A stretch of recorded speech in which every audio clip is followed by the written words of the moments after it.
Hizi ni njia tatu zitakazo kusaidia hata kama una changamoto ya mirija, utajikuta umefanikiwa kubeba ujauzito kiurahisi sana. Ila kabla ya yote ni lazima uweze kuzifahamu hizi njia. Kama unakutana na akaunti kwa mara ya kwanza, hakikisha umefollow, share video hii, lakini pia mwishoni mwa video utaweka kwenye comment kwamba vipi, ni njia ipi ulishawahi kuitumia au ilishawahi kukusaidia.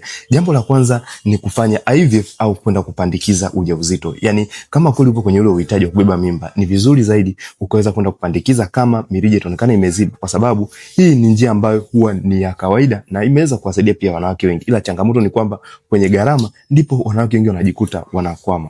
Lakini pia ni njia ya kufanyia upasuaji mdogo, kwenda kutoa ule uchafu uliogandamana kwenye ile mirija, na baadaye utaingia tena kwenye hali ambayo huwa mara nyingi kwa 30% tu peke yake ndio ina uwezekano wa kufanikiwa. Kwa 70% nafasi huwa inakuwa mara nyingi ni chache sana, kutokana na kuacha jeraha la kidonda, lakini pia wakati mwingine mirija kwenye kurejesha ile hali yake na uwezo wake wa kawaida. Lakini mara nyingi pia huwa kuna program ambayo inawasaidia wanawake wengi sana. Hii ndio pendwa zaidi kwa wanawake wengi, kwa sababu haikuachi madhara, lakini pia haikuachi kidonda, na pia huwa ni ya muda mfupi, tofauti na hizi aina zote ambayo wanawake wote wameweza kuitumia. Wengi ambao walikuwa tayari kwenye ujauzito, ikawa ni rahisi kufanikiwa tu kwa haraka, na ndio huduma ambayo inayotolewa kwenye ile programu yetu ya Nipo Nawe katika safari ya kuitwa mama. Ikiwa ambaye ulishaambia mirija imeziba na umejaribu njia zote mbili bado imeshindikana, kuna option ya mwisho ambayo unaweza ukaifanya, na nina imani hata wewe itaweza kukusaidia.